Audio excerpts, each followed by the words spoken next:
Hey everybody, this is Dr. Holcomb. In this video, I'm just going to give you a couple hints or tips about adding CSS styling to your basic web page. If you recall from the previous video, that CSS stands for Cascading Style Sheet, and it's a way of taking the content that you've structured using HTML and styling it or altering the way in which it's presented. Let's go ahead and just get straight into it. Here's my basic web page. You'll notice that since the last video I added another image just to illustrate a point about margins. But okay, so how do you add CSS to your web page? There are three main ways to do this. One is to add styling right inside the element itself, like I did to last video to center the title. Another way is you could do all your styling in a separate document and save it as a .css file and then link to it in your web page in the heading, in your header, and it'll import all the CSS rules. A third way, and the way that I'm going to use in this example, this video, is to stick all the styling in the header explicitly. So what you need to do is you need to create style tags. So just, you guys know how to create tags. Don't forget the closing tag. Now all of your CSS, all your rules are going to appear in here. Now for this assignment I asked you to do three tasks. One is to change the color of the body element, the background color. Another is to change the font family, or specify the font family for one element or multiple elements, and then also to specify a margin or set the margin for at least one image. So let's go ahead and start. I hope you watched the tutorials on CSS. I know that the video tutorials a bit slow, but it's very clear, and it kind of covers the basics in a way that I thought would be accessible. So let's do the first task, changing the background color of the body. Now a CSS rule consists of basically three parts. The first part is called the selector, and this is what you're actually pulling, what you're actually telling the browser to do, which element you're telling the browser to style. So we want to change the body background color for the body element. So let's just put the selector here, body. When you're talking about a generic tag, this is how you do a CSS. I'm going to show you something else in a second. And then you use the curly brackets. Mine automatically opens whenever I hit an open curly bracket. It also gives me the ending curly bracket. And then you put what's called a property. Okay, we want to change the background color. So here is that property for doing that. It's pretty intuitive. It's called background color. And then you put a colon, and then you set the value. Now, okay, what colors are available to me? Well, let's take a look. Let me open another tab here. Hold on a second. If I just do a search for HTML color names, first one comes up is the W3 schools. Let's look at those. And here you have a list of color names, and you can see the colors on the right hand side there to pick from. And there's different ways. You can do it by name, or you can do it by a hexadecimal code value. I'm just going to stick with the names for this one.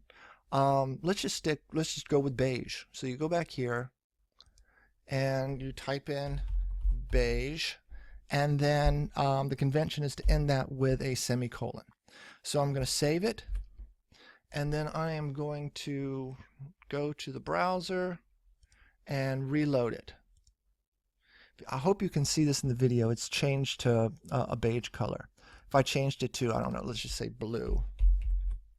Save, go back, and it's blue. Okay, and here you got to be thinking about design, because a blue, blue background with black, a black colored font is hard to read, and if you look down, the links are just illegible. So you've got to think about contrast and colors and how they work together when you're composing for the web. So let me just go back and change it to beige. Okay, and let's set it. Okay, that's much better. Okay, the second thing is to change a font family. I mean, the font family of an element.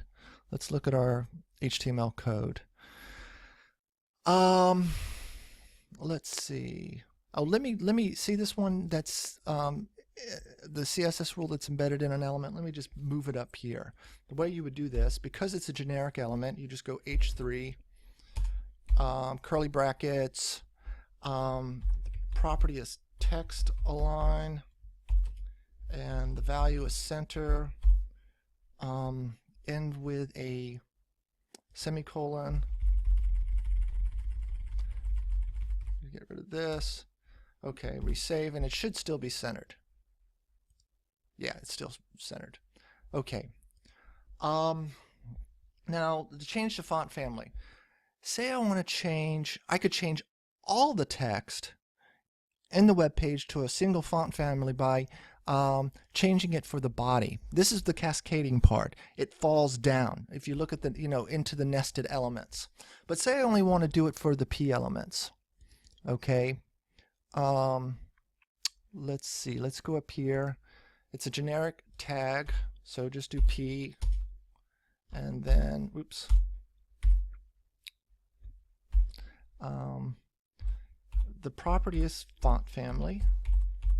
You can, if you just Google CSS properties, you'll find lists of these things, and you'll get a sense of the range and precision that you have in controlling the presentation of your web page.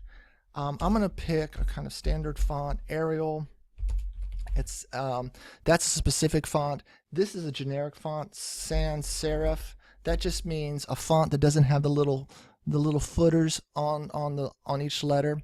So what this is saying is, when this is opened in a browser, the browser will, if the browser has Arial, it'll print it in Arial. If it doesn't have Arial, it'll look at the next one and just pick a generic sans serif font.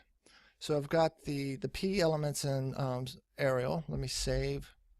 Let's see. Let me get this so we can see it. Do you see how the font changed down here? Okay, say I want to, I mean, for some reason, I want to have this in one font and this another font, or let's probably a more likely exercise would be to have the title one font and then text on the page in a different font. So let's go back here. I'm going to change this to, I could just change this to H3. I want to change the title to font to Arial, or I can do this. I can add another rule, since I've already got an H3, to the existing one. So I would just go font. Let me just copy this. Why retype it all? Okay, cut, copy, add that semicolon. Let me get rid of this. Save. And reload, and there you can see the title is in a different font. So that's how you change font family. And finally, let me just illustrate how you would change the margins of an element. Let's look. I think I said image. Change the left margin of the image elements, or of an image element.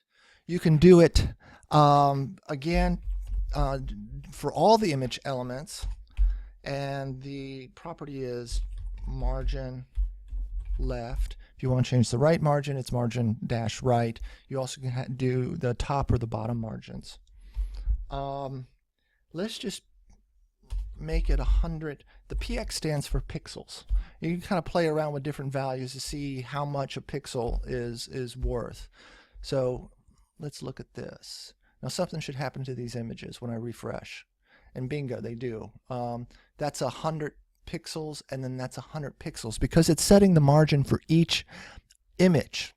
Say I just wanted to change the margin of this one, but leave this image close to the other, to where it was.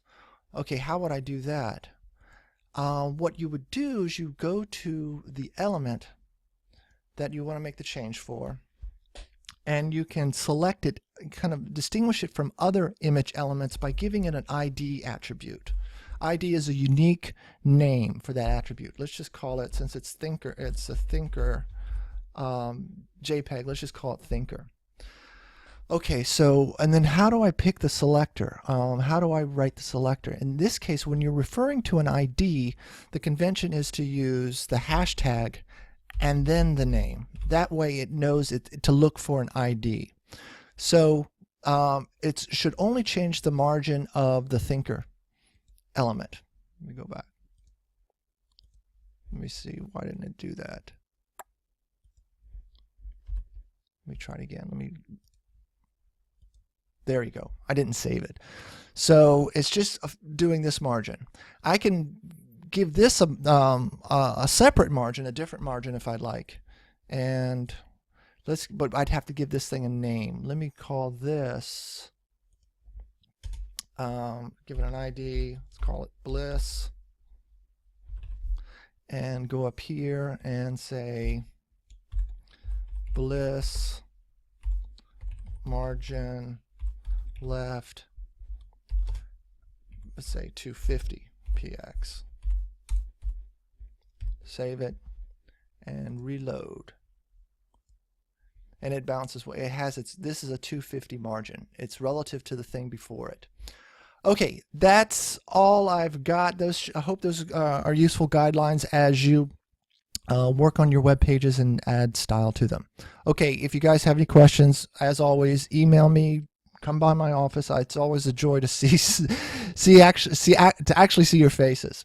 Okay, I'll talk to you later. Bye bye.